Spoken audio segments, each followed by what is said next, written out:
गन्नौर के property dealer दीपक उर्फ situ के लापता होने की गुत्थी सुलझ गई है।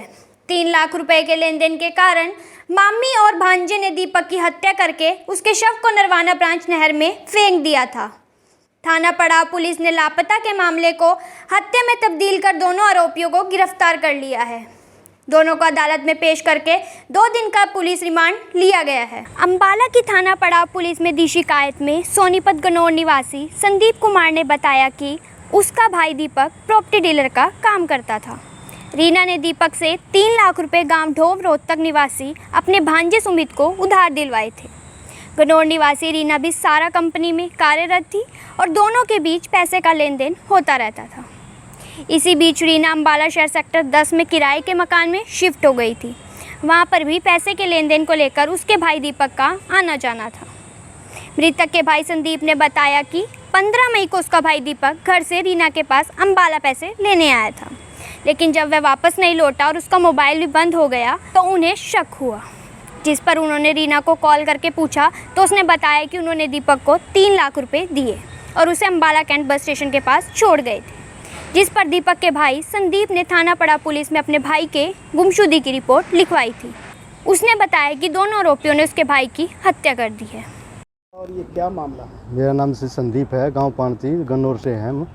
और ये जो रीना है अंबाला में रहती थी, ये इसने मेरे भाई से पैसे वैसे ले रखे थे। पैसे का लेन देन था, वो पैसे लेने के लिए इसने बुलाया, लालच दे के बुलाया कि भाई पैसे ले जाओ।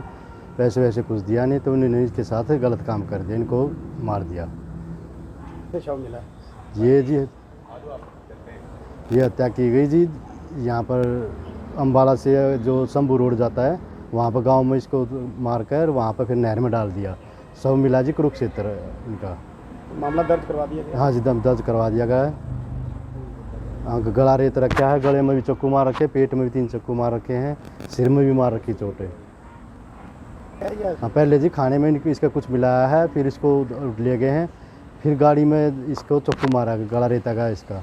उसके बाद ये बाहर निकलने लगा तो सिर में पीछे से डंडा मारा और फिर पेट में और गले में चक्कू दोबारा फिर मारे। कितने लोग शामिल थे इस हत्या में? इसमें 2 हैं जी, एक लेडीज और एक सुमित कुमार और एक रीना। हमारा भाई यहाँ पर मिसिंग हुआ था तो हमने पुलिस में कंप्लेंट करवाई और यहाँ पर लाल कुर्ती चौकी में हमने कंप्लेंट करवाई। उन्होंने जल्द से जल्द ही कार्रवाई करी, उनको पकड़ा भी और हमारे भाई की जो लाश हुई वो तुरंत मिल गई हमें। और हम तो वैसे अब इतना चाहते हैं कि उन पर कड़ी से कड़ी कार्रवाई की जाए, क्योंकि हमारा तो भाई गया, सब कुछ गया, लेकिन हमें ये चाहते हैं कि बहुत ज़्यादा से ज़्यादा जो मिल सकता ना भी आगे किसी के साथ ऐसा ना हो, तो वो कड़ी कार्रवाई इनके साथ की जाए। वहीं दूसरी तरफ थाना पड़ाव के SHO दिलीप सिंह ने बताया कि हत्या के मामले में दोनों आरोपियों को गिरफ्तार कर लिया गया है। अभी तक जांच में सामने आया है कि दीपक ने रीना व सुमित से 3 लाख रुपए लेने थे। उन्होंने दीपक को घर बुलाया और उधारी चुकाने के आरोपियों के पास पैसे नहीं थे। तब दोनों आरोपियों ने दीपक को कार में बिठाया और गन्नौर पंजाब लेकर पहुंच गए, जहां उन्होंने नरवाना ब्रांच नहर के किनारे उसका मर्डर करके शव नहर में बहा दिया। फिलहाल पुलिस ने दोनों आरोपियों को गिरफ्तार करके अदालत में पेश किया, जहां महिला को न्याय हिरासत में भेज दिया तथा सुमित को 2 दिन का पुलिस रिमांड दिया गया। 17 तारीख को सूचना आई थी लाल कुर्ती चौकी में, सोनीपत के करीब 15-20 आदमी आए थे। उन्होंने ये कहा कि उनका भाई रिश्तेदार यहाँ पर अंबाला में आया था और उसके बाद वो अभी तक आया नहीं है घर पे। तो पहले उन्होंने हमें गुमशुदगी के कंप्लेंट दी थी, जिस पे हमने केस रजिस्टर्ड किया था। तो उसी दौरान जब उनसे पूछताछ करी तो पूछताछ में उन्होंने बताया कि हमें रीना पे और उसका रीना का भांजा है सुमित, उस पर शक है। तो हमने केस रजिस्टर्ड किया, केस रजिस्ट्रेशन करके रीना से और सुमित से पूछताछ करी। पूछताछ में यह सामने आया कि उन्होंने मृतक दीपक को नींद की गोलियां दे के पहले सब्जी में नींद की गोलियां दी और उसके बाद उसको गन्नौर, जो पंजाब पटियाला में पड़ता है, वहाँ रास्ते में ले जाकर मार दिया और चाकुओं से हमला किया। पहले उसकी गर्दन काटी, 3 चाकू पेट में, 3 गर्दन में और 2-3 डंडे सर पे। उसके बाद जब वो मर गया तो उसको नहर में फेंक दिया।